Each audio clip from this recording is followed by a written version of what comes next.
Bem-vindo à aula de juntas espaciais.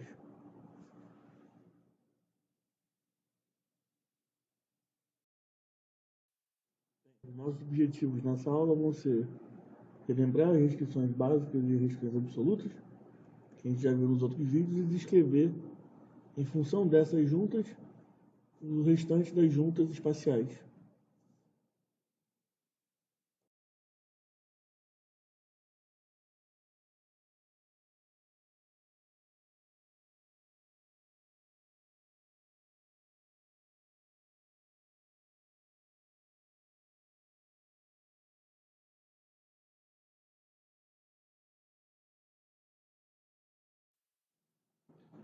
Bom, pessoal, a primeira junta, e a mais simples, é uma junta esférica, funciona como se fosse um pino-bola, tá?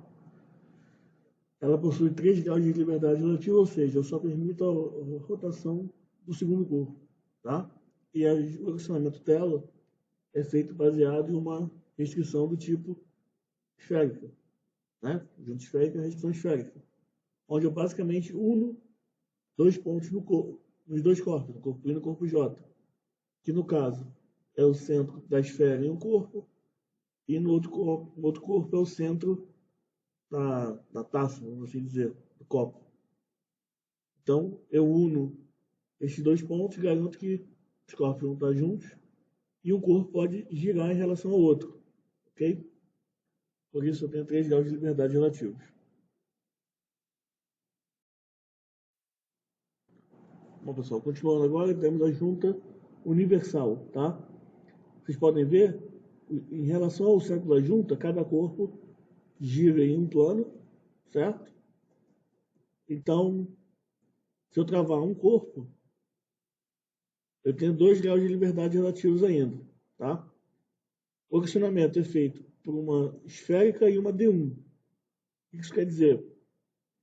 Que quer dizer que a esférica, eu estou unindo o centro da cruz, mantendo os 2 corpos alinhados, unidos no centro da cruz.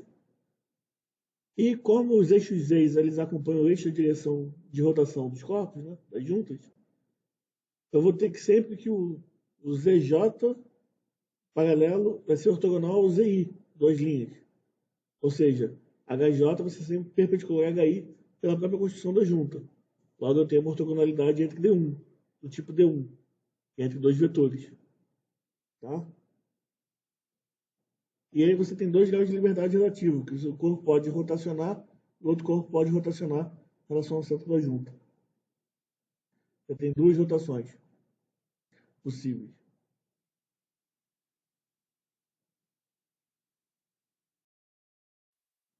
Passando agora para a junta de revolução, tá? Você tem um corpo que rotaciona em relação ao outro corpo, em um plano, sendo que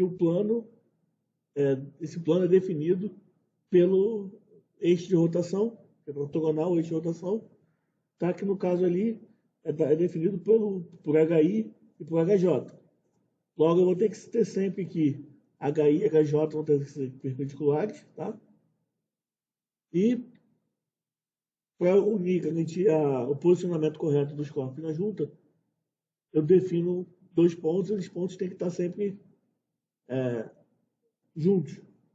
E no caso aqui a gente coloca as origens dos referenciais e une elas, as une, né? Fazendo, então eu tenho uma FS, um P e PJ, que são as origens, e uma P1 entre HI e HJ. Estou fazendo com que 2 vetores sejam paralelos. Tá?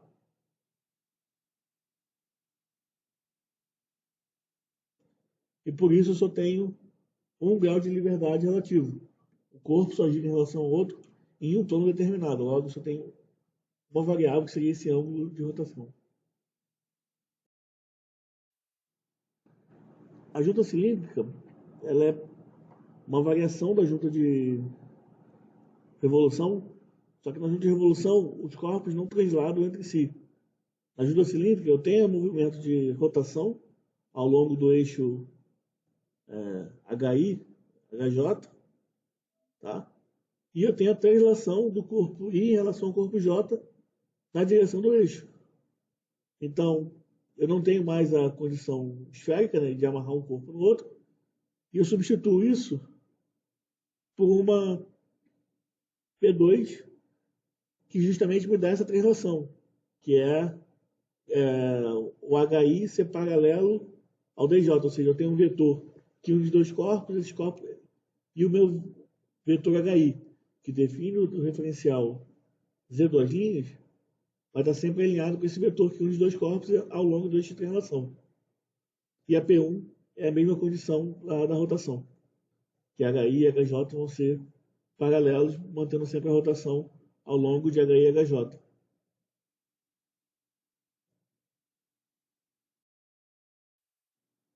A junta de translação ela é idêntica à junta cilíndrica, tá?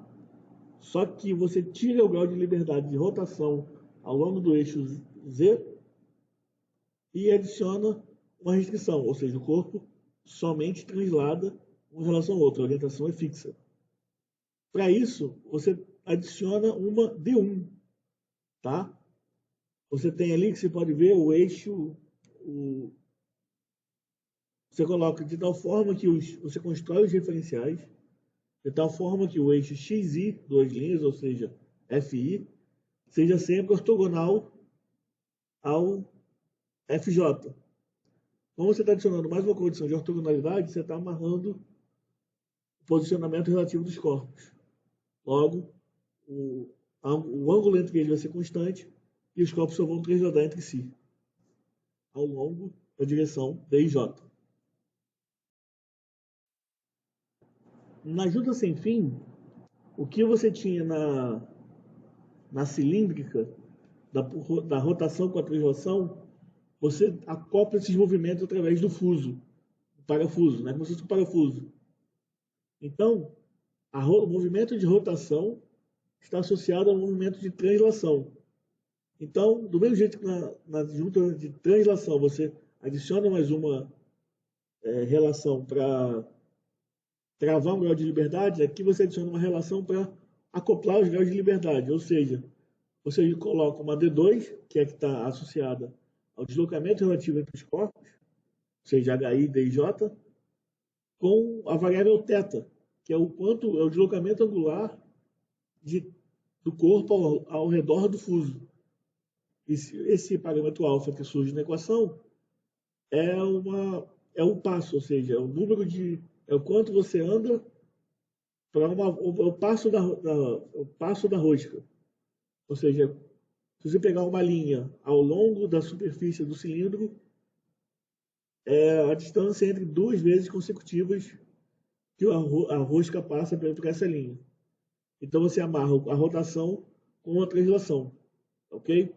Lembrando que θ ali varia sempre entre n, 0 e 2π, tá? Por isso tem o mais 2nπ ali na equação. Como você acaba por adicionar mais uma variável, tá? A gente tem que saber calcular a jacobiana dessa variável em relação a R e a P, aos parâmetros de Euler, né? Então, você criou essa nova variável, nova coordenada generalizada, então toda vez que você tiver uma junta desse tipo, ao invés de 7 são 8 coordenadas, tá? A derivada dela em relação a R é 0, e a derivada dela em relação a P, ela altera a orientação do corpo. Logo, θ tem relação com os parâmetros de Euler. Então aí estão as derivadas dela em relação a PI em relação a PJ, tá? Lembrando que isso é θ em relação a P, tá? Não é π, P.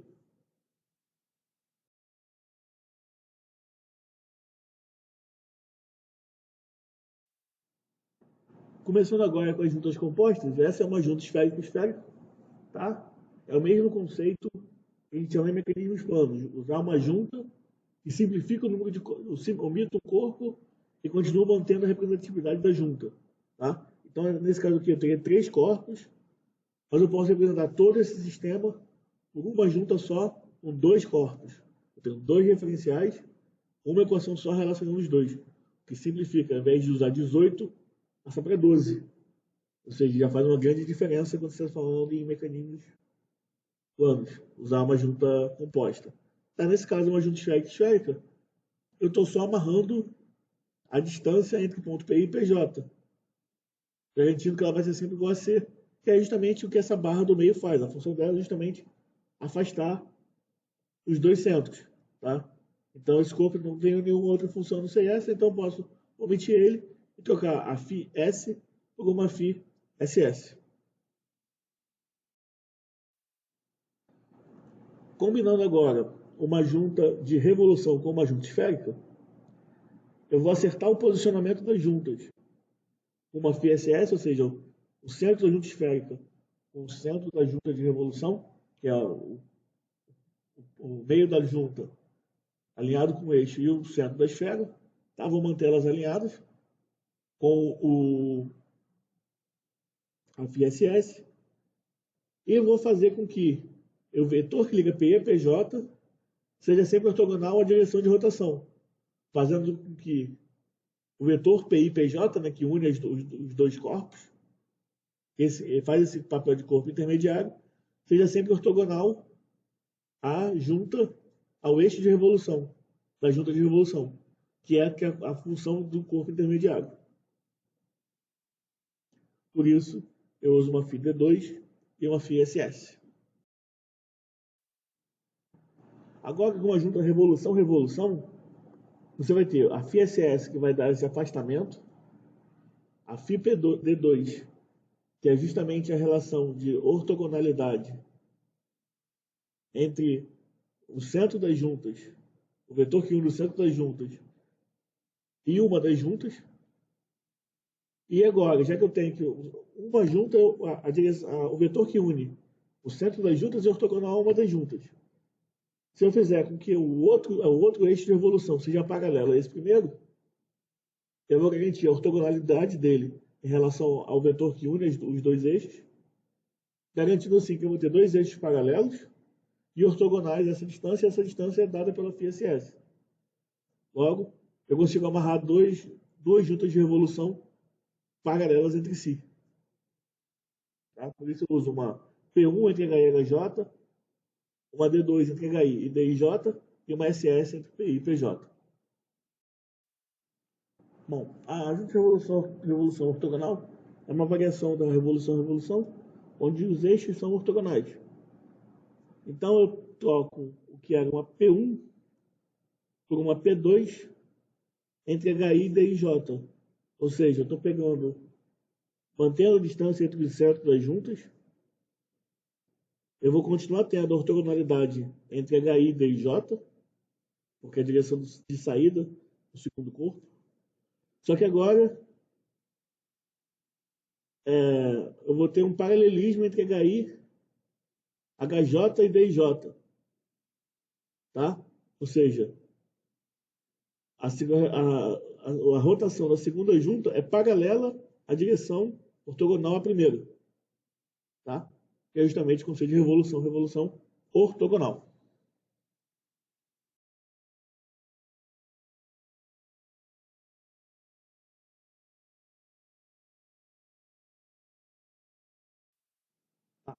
Agora nós temos uma junta revolução cilíndrica. Tá? Quais são os graus de liberdade de movimento relativos? O corpo J, ele rotaciona e translada em relação ao eixo I, em relação ao corpo I, e ele rotaciona no próprio eixo, tá? Por isso são 3 graus de liberdade relativos. Note que ZI está alinhado com o eixo de rotação em relação ao J. E ZJ, né, o HJ, está alinhado com a direção de translação. Então, eu vou ter que, para manter a direção de translação ortogonal à direção de rotação, que é uma condição que eu tenho, eu uso uma D1. E depois eu faço uma P2 entre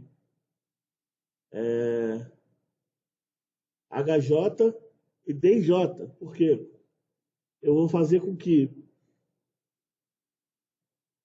PI e PJ, que é o que une a origem do referencial I com o ponto QJ, seja sempre alinhado com a direção de translação que é dada por HJ. Por isso uma P2, HJ, DJ. Agora, uma junta de revolução-translação. É a mesma coisa que a junta revolução cilíndrica, tá? Só que agora, como eu continuo tendo a P2 que une, faz a HJ, DJ, amarrando a direção de translação, tá? Só que eu troco a primeira junta, que era uma D1, por uma P1. Só que agora eu falo que HI é paralelo a FJ. Ou seja, eu estou amarrando que a direção FJ, ortogonal à linha de translação, é paralelo ao eixo de rotação. Ou seja, do jeito que eu arrumar o meu XJ, do jeito que ele for construído, o corpo, essa direção vai ser sempre paralela à direção de rotação do corpo J em relação ao corpo I, que é o HI. A nossa última junta é a junta thrust, tá? Ela funciona como se fosse um cilindro pneumático com uma junta esférica na ponta, tá? No fundo, o corpo J ele rotaciona em relação ao corpo 1, ele pode mudar a orientação dele e transladar ao longo da direção DJ, tá? Que é a direção da junta, a direção HI. Ou seja, eu tenho uma translação ao longo de HI e uma rotação em torno da cabeça do pistão lá na outra ponta. Então, a única condição que eu tenho é a condição de translação. Ou seja, HI e DIJ, lembrando que sempre DIJ é um vetor que une os dois corpos, esse vetor tem que estar sempre alinhado com a direção de translação que é definida por HI.